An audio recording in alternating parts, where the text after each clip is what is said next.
So welcome to this new tutorial on electrical machines. We were discussing DC motors, and in this tutorial we will discuss the problems on speed control of DC motor. The first problem that we are going to take is a 250 volt DC shunt motor. So the motor is basically shunt type. So the field winding is connected in parallel with the armature.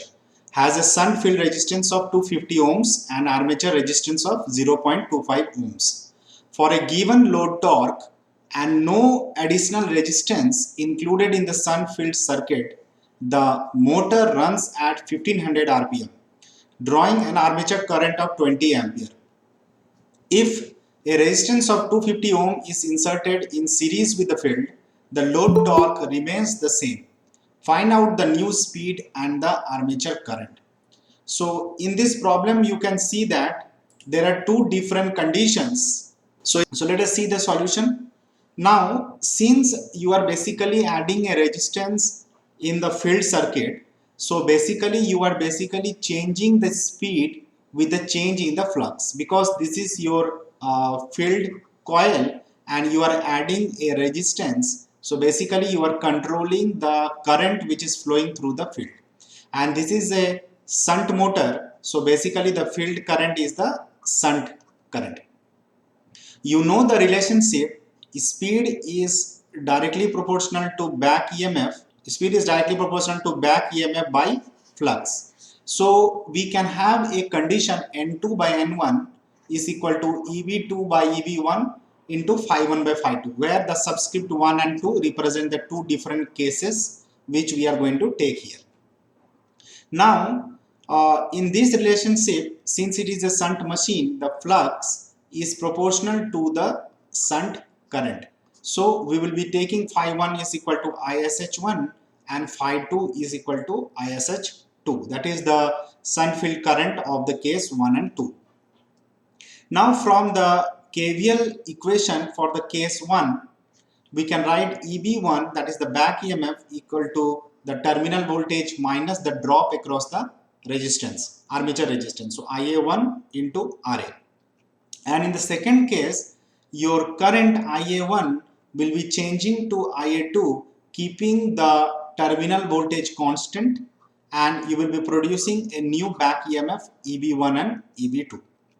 So load torque will remain the same, and you know the condition that torque is proportional to flux and armature current. So we will use this relationship, torque is proportional to flux into armature current. So we can say that under the two different cases where the torque is proportional to the first case, phi1 into IA1, and proportional to phi2 into IA2. It means that since the load torque is same, we can write phi1 IA1 is equal to phi2 IA2. In the first case, we have been given some data whereas other data are missing. So in this case, we will try to find what is IA2.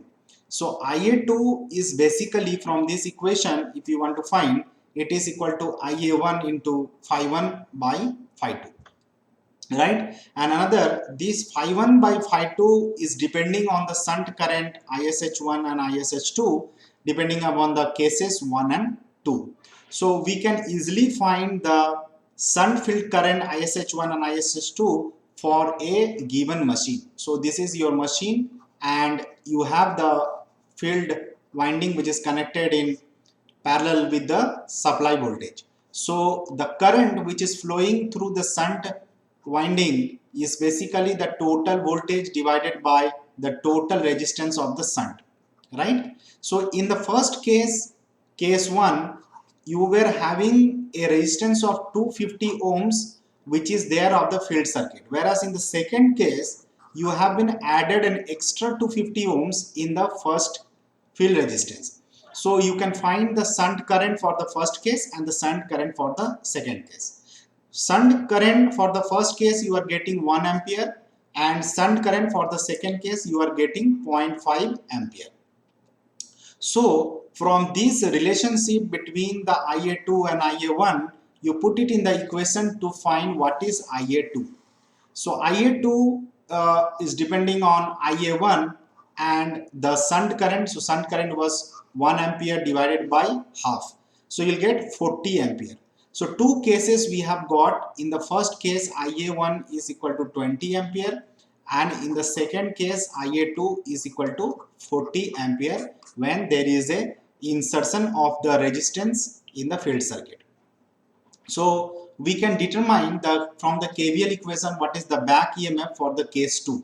So for the case 2, you are having 40 ampere and 0.25 is the armature resistance, and this is the terminal voltage. So you are getting a back EMF of 240 volt for the second case.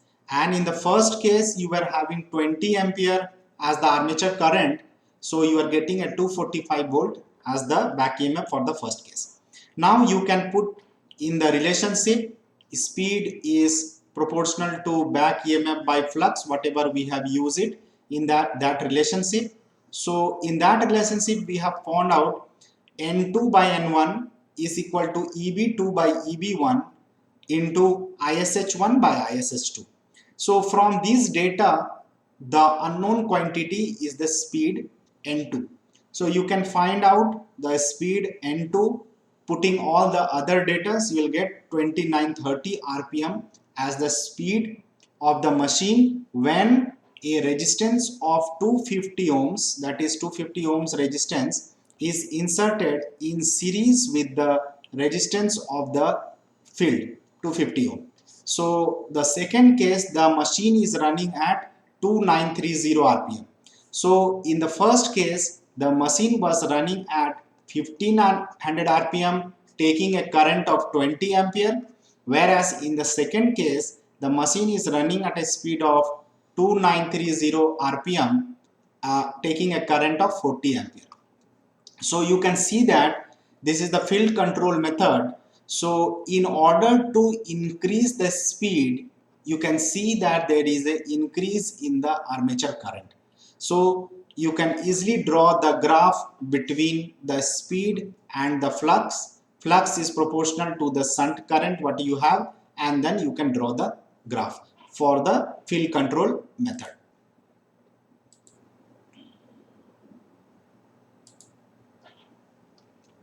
Let us move to the problem number 2 then.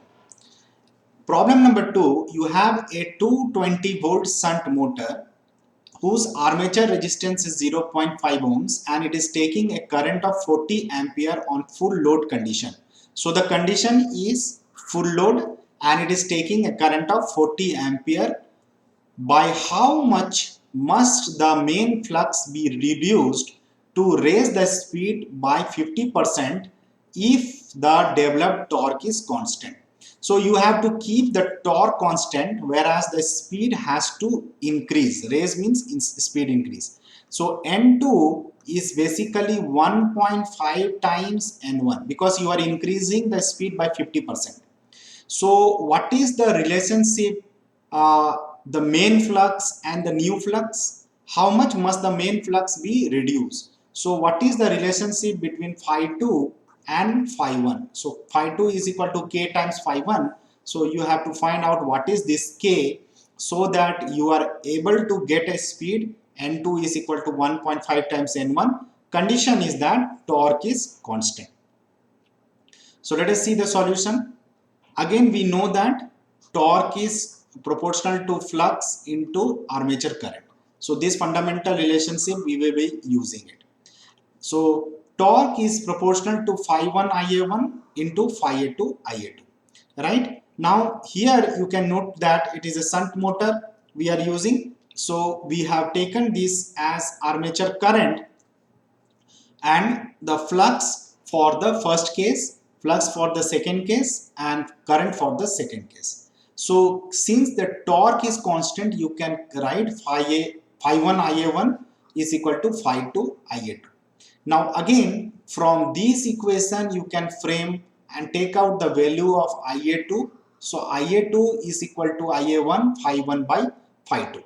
If we take the value of phi1 by phi2 as x, then you are getting Ia2 is equal to 40x because Ia1 was 40 ampere. So IA1 was 40 ampere and IA2 is 40 into X, where X we have taken as the ratio of phi1 by phi2. Now from the KVL equation for the two different cases, put in the KVL equation for the two different cases. So in the first case you were having a current of 40 ampere, whereas in the second case you are having a current of 40x ampere. So you will be getting the back EMF for the two cases. One is 200 volt, where other is 220 minus 20x volt, because it is a 220 volt shunt motor. Then we will be putting that in the relationship of the speed, back EMF and flux. So N2 by N1 is equal to EV2 by EV1 into phi1 by phi2.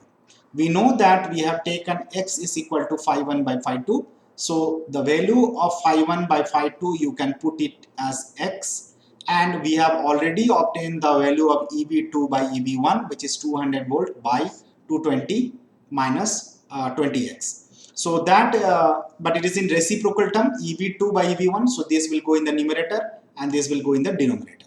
So you have put it in the relationship.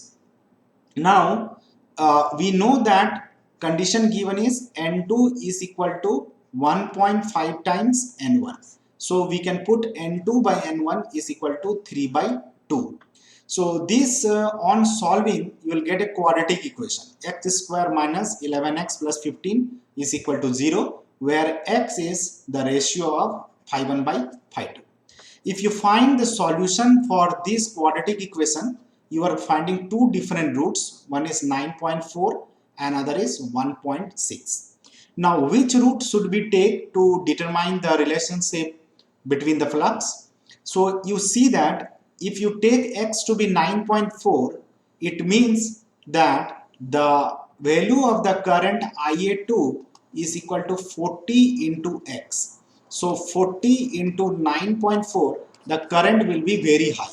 Whereas if you put IA2 is equal to 40 multiplied with 1.6, it is close to the full load current and speed can be easily achieved. So it is better to go with 1.6 and neglect 9.4. So the ratio of phi1 by phi2, you take it 1.6. Then you have to find out the percentage change. So take the reciprocal phi2 by phi1, which is 1 by 1.6, and do some manipulations, that is phi1 by phi2 by phi1. You can easily find out it is 3 by 8. So the percentage change in the flux is equal to 3 by 8 into 100, that is 37.5%. So we were given a condition that N2 is equal to 1.5 times N1. What is the change in the flux? Delta phi. So you are getting 37.5% flux you have to reduce, so that you get an increase in the speed of 50%. So this was problem number 2. So let us move to the problem number 3. Problem number 3, you are having a 220 volt shunt motor with an armature resistance of 0.5 ohm is excited to give constant main field. At full load condition, the motor is running at 500 rpm and taking an armature current of 30 ampere. If a resistance of 1 ohm is placed in the armature circuit, so it is placed in the armature circuit, not in the field circuit. So this is basically armature control method or rheostatic control method. So in lab you are doing an experiment where you are controlling the speed by two different methods.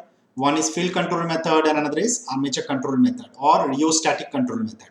So this problem number 3 we will be discussing for the armature control or rheostatic control. So the resistance which is inserted in the armature circuit, find the speed at full load torque condition, and second, double the full load torque condition. So this is again the shunt motor and the resistance of the armature is given, and the first condition is given, that is running at 500 rpm at full load condition taking a current of 30 ampere. So let us see the solution. So flux is remaining constant here. So N2 by N1 is equal to EB2 by EB1, because when you have a ratio for phi2 by phi1, that will become 1 because the flux is constant. So first condition of full load torque condition we will take, and you are not adding any additional resistance in the armature circuit. So with no additional resistance in the armature circuit, you have been given a condition that N1 is 500 RPM and the current is 30 ampere. So first determine the KVL and the back EMF for the first case. So 30 ampere is the armature current and resistance is 0.5. So basically the drop is 30 into 0.5 from the 220 volt, that is the given supply. So you will get 205 volt as the back EMF. Then you know that torque is proportional to flux into armature current, but flux is basically constant, so you can easily find that torque is proportional to armature current. You can put T2 by T1 is equal to IA2 by IA1, and since the torque is equal T2 and T1, that is the condition given, you will get IA2 is equal to IA1 equal to 30 ampere.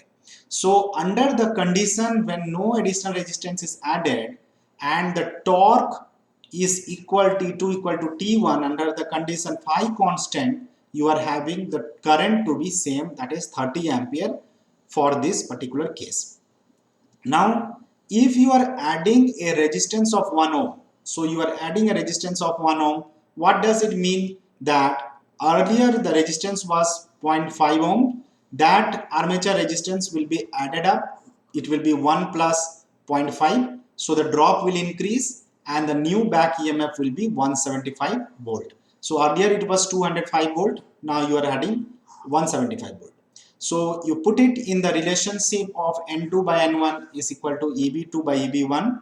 So you know that the 500 RPM is the first case speed, and you are having two different cases, EB2, EB1. EB2 is 175 and EB1 is 205. You put it in this equation. So the only unknown is N2. So N2 you can get 427 RPM. So you can find that in the first case it was 500 RPM, and in that case the back EMF was 205 volt.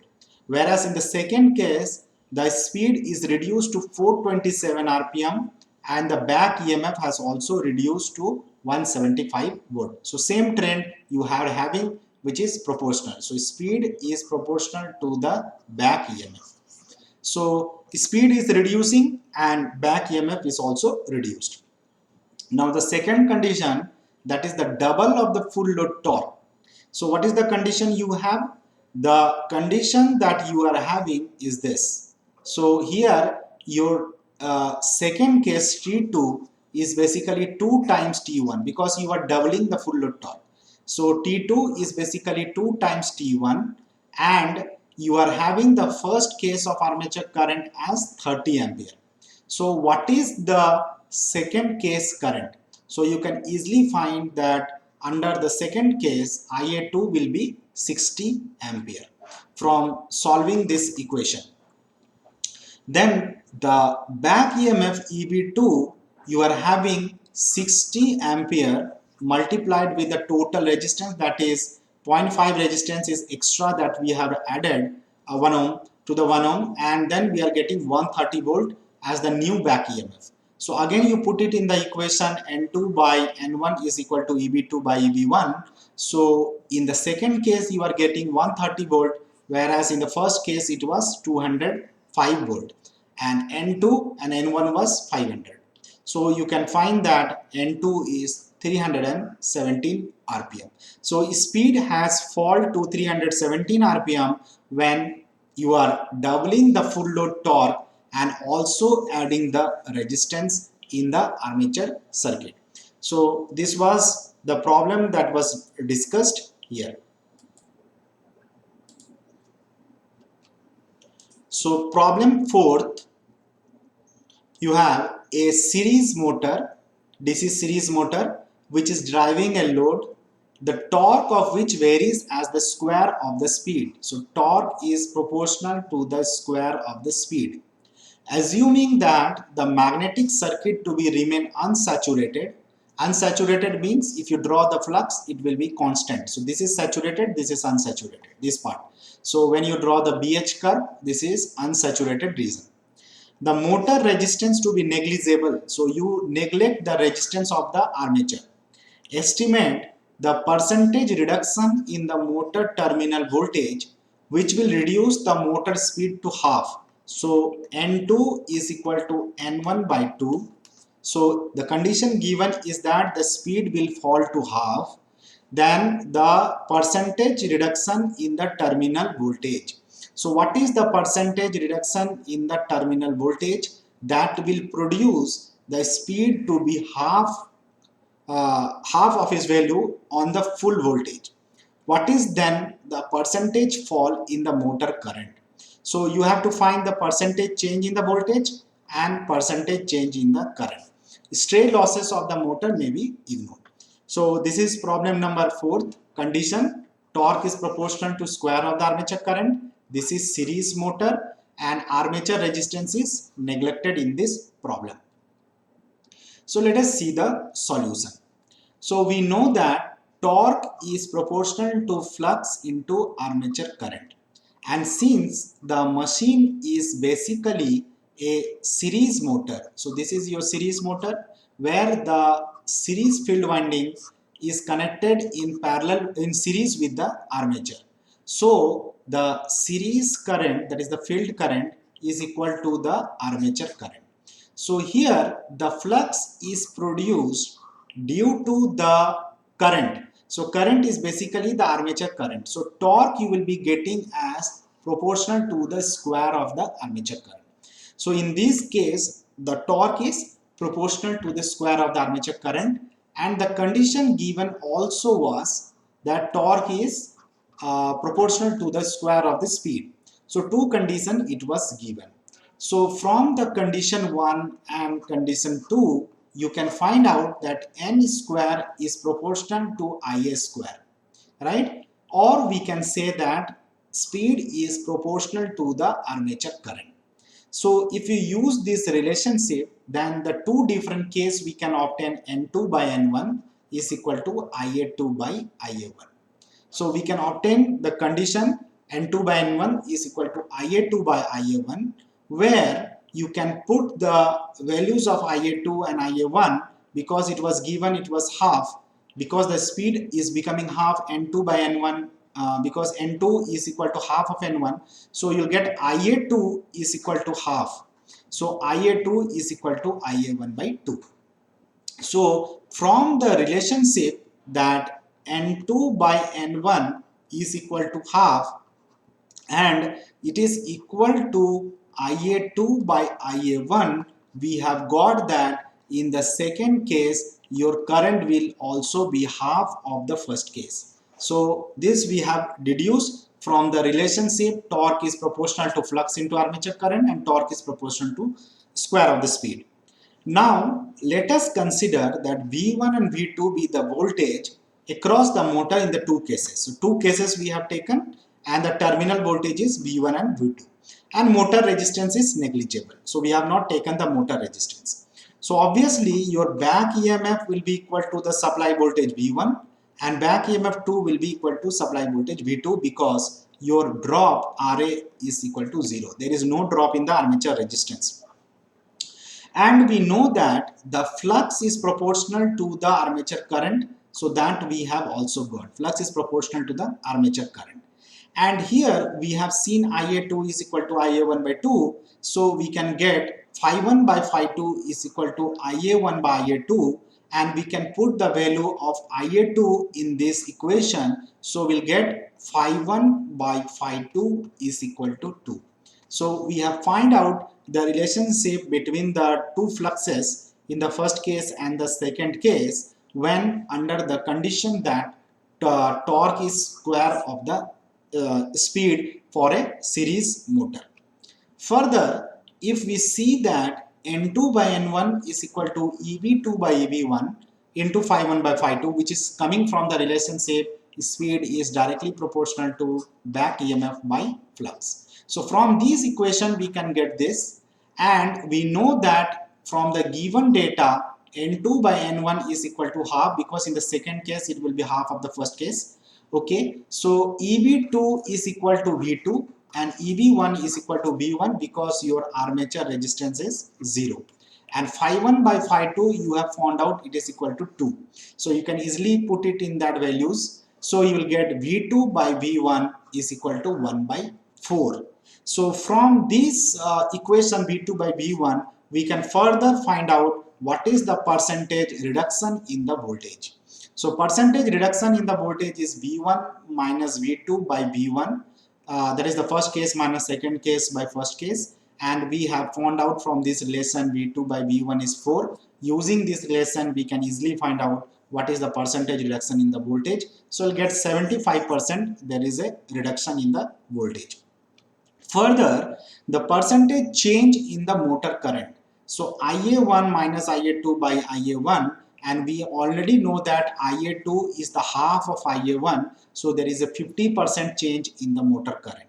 So for a 75% change in the voltage, there is a 50% change in the motor current for a condition starting from torque proportional to square of the armature, square of the speed. And the second case was given that N2 by N1 was equal to half. So these we have used to find out the voltage and the current condition. So this completes the 6th tutorial on electrical machines, where we have discussed the speed control of DC motor. Thank you.